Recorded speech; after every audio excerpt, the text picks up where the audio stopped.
Bonjour à tous, dans cette vidéo, on va aborder le process pour générer 20 leads par semaine pour ton business de coaching, de consulting ou ton agence. Tout d'abord, aujourd'hui, si tu essayes de générer plus de leads pour ton business, il va falloir que tu drives plus d'attention vers ton offre. Ça va être le premier point qu'on va aborder ici, plus d'attention vers ton offre. Il y a différents moyens d'obtenir de l'attention. Ça peut être de la prospection, ça peut être créer du contenu, ça peut être lancer des ads. Le but ici, ça va être de choisir le moyen pour générer de l'attention avec le plus de leverage. Qu'est-ce que j'entends par leverage? Leverage, c'est la notion de levier. Donc, c'est-à-dire, je vais prendre un exemple ici pour pouvoir bien t'expliquer. Si là, tu crées du contenu, tu effectues une action et tu peux avoir potentiellement des retours infinis. Si tu te décides à faire de la prospection, par exemple, pour un message envoyé, tu vas avoir une réponse. Ou peut-être pas de réponse, mais en tout cas, au mieux, pour une action, tu peux avoir une réaction. Ici, quand tu crées du contenu, au mieux, pour une action, tu peux avoir des retours qui sont infinis. Tu peux créer une vidéo et dans 10 ans encore, avoir des vues, avoir de nouvelles personnes qui découvrent ton offre, qui découvrent ce que tu proposes. Donc, c'est vers cette option-là qu'on va se diriger parce que on cherche une option avec beaucoup de leverage. Donc, ça va être la première partie. Comment est-ce qu'on va pouvoir obtenir plus d'attention sur ton offre, sur tes services, grâce à ton contenu? Considérons que là, c'est ton prospect. Voilà ton prospect, voilà sa situation initiale, voilà sa situation finale. Et le but, il y a tout ce gap-là, et le but, ça va être de bridge ce gap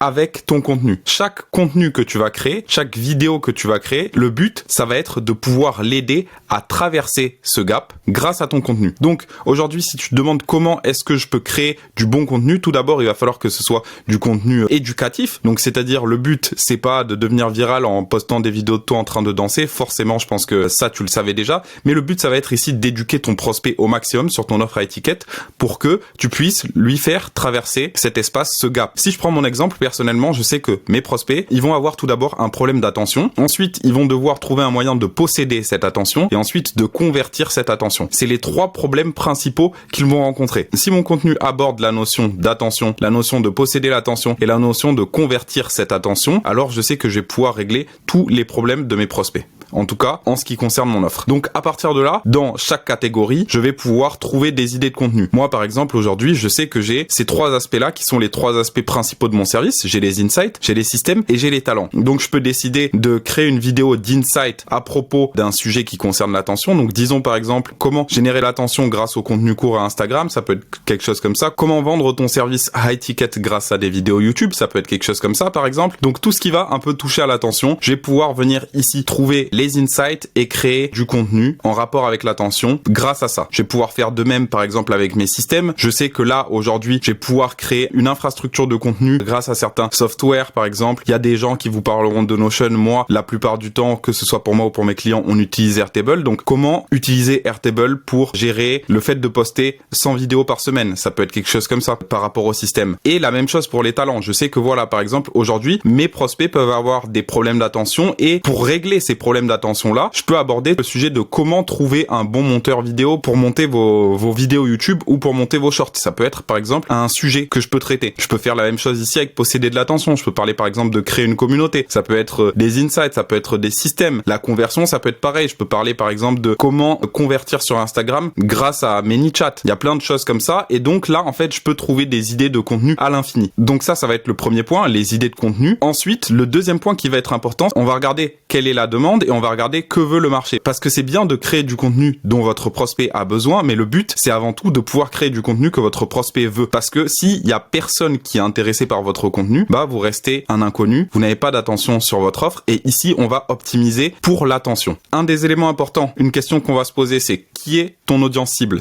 Première question que tu dois te poser, qui est ton audience cible? Ensuite, le deuxième point, ça va être quelles sont les douleurs et quels sont les désirs de cette audience. Ensuite, généralement, pour répondre à cette question-là, il faudrait que tu fasses pas mal de recherches, que tu fasses des analyses de ton marché, mais tu vas pouvoir obtenir ces réponses-là directement grâce à ChatGPT. Donc, tu peux aller sur ChatGPT et directement lui donner, donne-moi 10 douleurs que X c'est l'audience, ressent lorsqu'ils essayent de, par exemple, d'atteindre tel objectif. Donc ça, vous allez pouvoir utiliser directement ChatGPT pour répondre à ces questions-là, pour faire votre recherche et votre analyse du marché. Premier point. Deuxième point, il va falloir faire des recherches et donner au marché ce qu'il veut, pas ce dont il a besoin. Parce que le but ici, c'est d'optimiser pour l'attention. Donc, vos prospects veulent quelque chose, mais vos prospects ne savent pas ce qu'ils veulent. Donc, on va leur donner ce qu'ils veulent. Et ensuite, après leur avoir donné ce qu'ils veulent, on va leur donner ce dont ils ont besoin. Donc, comment est-ce que ça se passe? Pour bien représenter ça, il va falloir identifier les insights du marché et les trends, puisque le but ici, ça va être de créer du bon contenu. Mais généralement, quand on se met à créer du contenu, on ne sait pas différencier véritablement quel est le bon contenu et quel est le mauvais contenu. Donc, on va pas réinventer la roue, on va tout simplement partir directement sur le marché et voir ce qui se fait déjà. Donc, en ce qui concerne ce qui se passe sur le marché, voilà exactement comment vous allez procéder. Donc, vous allez prendre le top 10 des créateurs dans votre niche. Ça peut être des personnes qui créent le même type de contenu que vous ou qui ciblent le même type de personnes que vous et vous allez identifier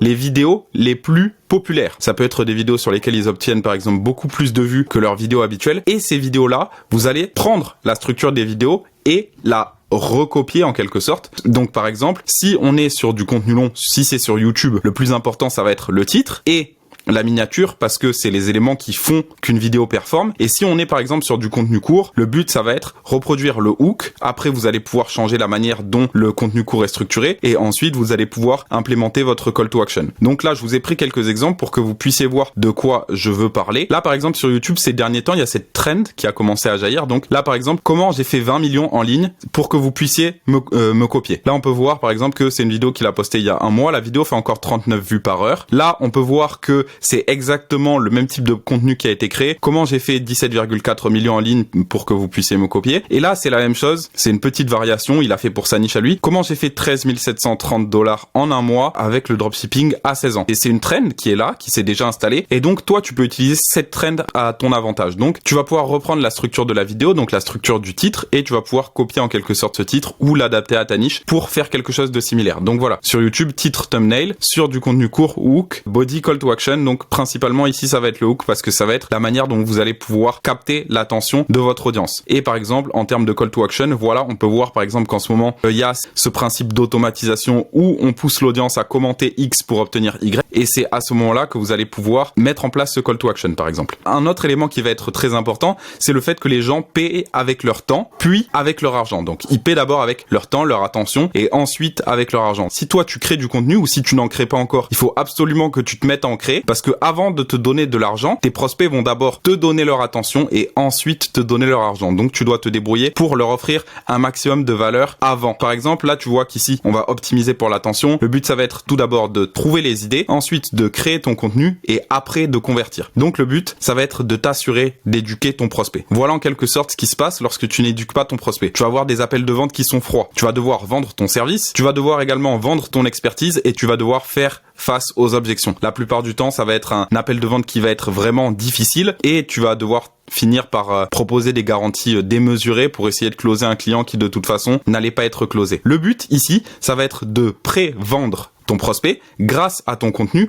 et tu vas pouvoir traiter les objections directement via ton contenu et ça va résulter en une vente. Voilà exactement ce qui se passe. Donc, une fois que tu as réussi à capter l'attention de ton prospect avec ton contenu, le but, ça va être de lui proposer le plus rapidement possible un lead magnet. Pourquoi? Parce que c'est un échange de valeur. Tu lui donnes quelque chose et il te donne quelque chose en échange. Tu lui donnes le lead magnet et lui, il va pouvoir te fournir son email et toi, ça va te donner un moyen de pouvoir le recontacter ultérieurement. Le but d'un lead magnet, c'est d'offrir une micro-solution. Une personne qui demande ton lead magnet, c'est une personne qui a un problème. Donc, le but du lead magnet, ça va être de lui apporter une micro-solution au problème. Si par exemple tu crées beaucoup de lead magnets, ça veut dire que tu vas apporter plein de micro-solutions à ton prospect et ça va continuer à préchauffer ton prospect jusqu'à ce qu'il book un call pour que tu puisses l'aider avec ton service parce que c'est ton service également qui va lui permettre de passer de sa situation initiale à sa situation finale. Une fois qu'il a récupéré son lead magnet, tu vas pouvoir récupérer son email, tu vas pouvoir également utiliser, tu vas pouvoir mettre en place une communauté, donner le lead magnet via la communauté, c'est quelque chose qui se fait. Par exemple, si aujourd'hui tu as une communauté school, tu vas pouvoir mettre un lead magnet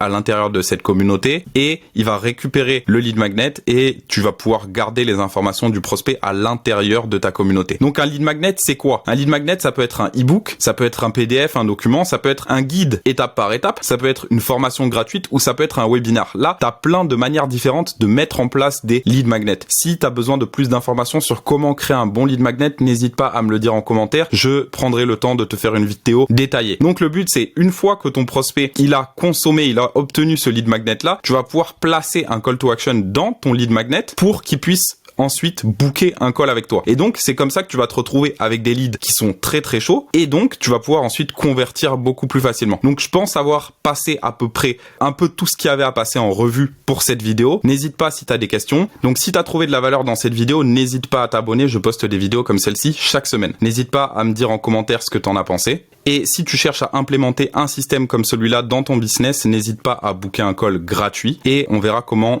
implémenter ça pour toi directement. J'espère en tout cas avoir pu t'apporter un maximum de valeur dans cette vidéo. À la prochaine.